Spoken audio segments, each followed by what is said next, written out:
Bonjour à toutes et à tous, bienvenue dans cette toute nouvelle vidéo dans laquelle je vais vous présenter une espèce de poisson qu'on peut mettre dans un nano-aquarium qui vit très bien en nano-aquarium, qui ne demande pas beaucoup de matériel, qui est coloré, qui s'adapte aussi très bien aux débutants pour certaines espèces de cette famille. Aujourd'hui, on va parler des killis.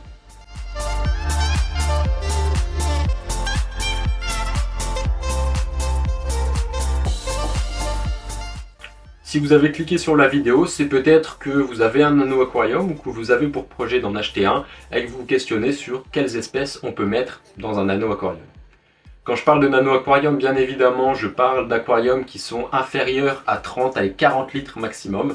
Au-dessus, je pense qu'on parle plus de nano-aquarium, peut-être de petits volumes. Mais pour moi, pour ma part, je parle de nano-aquarium entre 0 et 40 litres. Voilà.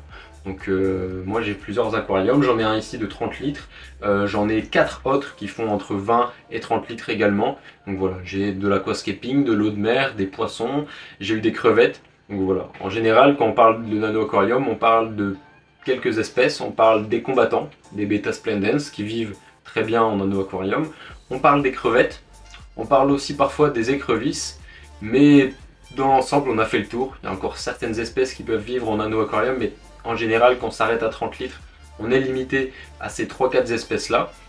Aujourd'hui, on va parler des killis. Les killis, ce sont des poissons qui sont originaires en fait de partout dans le monde. On a une énorme diversité de killis.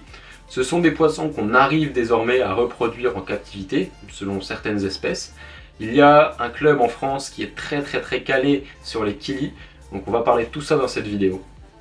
Bien évidemment, pour illustrer mes propos et pour vous présenter cette espèce, je vais vous parler de mon aquarium à killis qui est juste derrière moi. Donc on se retrouve face à mon aquarium qui fait une vingtaine de litres. Au vu du fait qu'il n'est pas rempli jusqu'en haut, je pourrais dire qu'il fait 25 litres je pense. En 2 points, le killi est une magnifique espèce qui est très colorée. La plupart des gens aiment avoir des poissons colorés, également des poissons qui sont actifs. Quand on a des poissons comme par exemple les combattants, les bêtas, il arrive qu'on ait des poissons très colorés mais qui ne bougent pas énormément.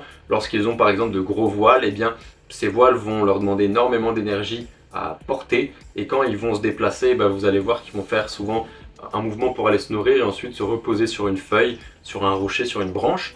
Les killis sont le bon compromis puisqu'ils sont colorés et qu'ils sont souvent très actifs. Voilà.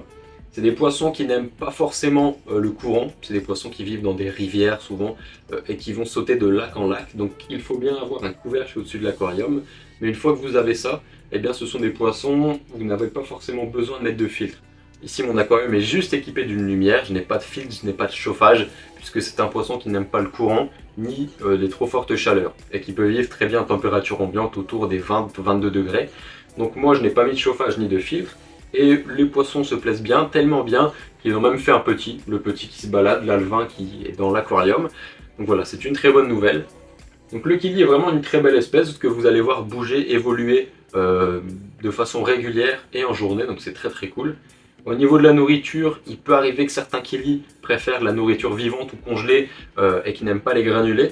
Donc il faut bien se renseigner et voir comment également l'éleveur ou la boutique ont habitué le poisson, ou la pisciculture qui a élevé les killis, pour voir s'il accepte bien les granulés. Si vous allez chez des éleveurs, en général, ils vont vous dire moi je nourris tous les jours au granulé, j'ai pas de souci. Ou non, moi je nourris avec des Nauplies d'Artemia, avec du congelé, les granulés ils ne supportent pas. Il faut bien poser la question pour être sûr que vous ne soyez pas embêté si vous souhaitez nourrir au granulé. Mais si vous êtes prêt à faire de la nourriture vivante ou du congelé régulièrement, vous pouvez en général partir sur une panelle de killis qui est assez énorme. Si vous voulez plus d'informations sur les killis, je vous invite à vous rendre sur le KCF. C'est un site internet, c'est une association qui recense tous les killis qu'on a découverts à ce jour et qui va vous mettre en général dans quel milieu ils évoluent avec le pH, le KH, la température, le niveau de courant de l'eau.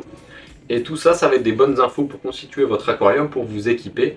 Et en général, ça va également vous permettre de contacter une communauté et des éleveurs bien précis sur le site. Pour l'agencement de l'aquarium, pour la plupart du temps, vous allez mettre un sable classique, peut-être avec un peu de pouzzolane comme je l'ai fait ici pour les bactéries. Et puis vous allez ensuite pouvoir mettre des racines, des plantes flottantes, tout ça pour créer une ambiance tamisée, naturelle aux poissons. C'est toujours plus agréable d'avoir un bel aquarium avec des plantes qu'un aquarium avec un bateau pirate. Je dis ça, je dis rien. Et pour ce qui est de l'entretien régulier, mis à part des changements d'eau de temps en temps, vous n'avez pas grand chose à faire. Pour ma part, mon aquarium étant low-tech, je n'ai très peu de matériel, mais si vous préférez avoir un filtre et un chauffage, que grand bien vous fasse. Je dis tout de même que ces poissons n'aiment pas énormément le courant, donc si vous avez un rejet de filtre, peut-être le mettre vers une façade de l'aquarium ou mettre un objet devant pour casser le courant, mais c'est une très bonne chose d'avoir un filtre. Pour ma part, je n'en ai pas mis, je fais des changements d'eau plus ou moins réguliers, mensuels ou bimensuels, et ici j'aspire avec un tuyau tous les sédiments qui viennent retomber au fond. Alors ça peut être les déjections de poissons, ça peut être également le bois qui petit à petit relâche des morceaux de son écorce, je ne sais pas comment on dit, petit à petit qui vont être mangés et qui vont tomber. Donc tout ça, moi je l'aspire quand je fais mon changement d'eau et je remets de l'eau neuve. En général, je fonctionne quasiment 100% eau osmosée. C'est des poissons qui vivent dans des eaux plutôt douces, qui n'aiment pas avoir une eau très minéralisée. Encore une fois, tout dépend de l'espèce que vous allez prendre et de son origine. Parce qu'aujourd'hui, des poissons comme le Killicape Lopez, que vous achetez en magasin, sont habitués à de l'eau du robinet. Mais je vous invite quand même à tester l'eau de l'aquarium dans lequel vous achetez, demander les paramètres d'eau dans lequel le poisson a grandi, pour ne pas avoir de mauvaises surprises. Je pense qu'on a fait le tour du Killi. Vous connaissez maintenant cette espèce, en tout cas cette famille de poissons, puisqu'il y en a énormément. Je vous rappelle d'aller faire un tour sur le KCF, le site du Killi Club France, pour vous renseigner sur les différentes espèces qui existent. Il y en a des très grosses, des plus petites, des colorées, des moins colorées, des plus ternes, des formes également de Killi différents. Donc il y en a vraiment pour tous les goûts. Je vous invite également à aller faire un tour sur ma boutique en ligne qui se trouve en description, sur laquelle je propose depuis quelques temps maintenant toute une gamme d'outils spécialisés pour les aquariophiles. Ça va des lave-vitres pour nettoyer les algues et les traces de calcaire sur les vitres, ou les pinces, les ciseaux pour entretenir les plantes et ramasser quoi que ce soit dans l'aquarium. N'hésitez pas à aller faire un tour. Je vous invite également à me rejoindre sur mes différents réseaux sociaux, Instagram et TikTok. Donc les liens pareil seront en description. Je publie pas mal de contenu, donc n'hésitez pas à aller faire un tour. Si vous voyez cette vidéo avant la rentrée 2025 et même jusqu'au 21 septembre, je vous invite, pour les personnes qui ont la possibilité de se déplacer ou qui habitent dans la région, à venir faire un tour sur la bourse d'Orchy, la 14e bourse qui aura lieu à Orchy entre Lille et Valenciennes dans le nord de la France. C'est un événement assez réputé dans la région où vous retrouverez énormément de choses, du matériel, des poissons, des espèces, de plantes, voilà. C'est une très bonne journée à venir passer, parfois entre amis ou en famille. Donc n'hésitez pas à venir faire un tour et à nous rejoindre sur les réseaux pareil qui seront en description. Si vous avez une question sur le maintien et sur la conception d'un aquarium pour Killi, je vous invite à la poser directement dans l'espace qui est dédié en dessous de cette vidéo.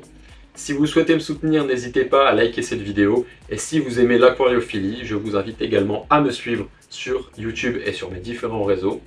Et sur ce, je vous dis prenez soin de vous, prenez soin de vos animaux et à très bientôt.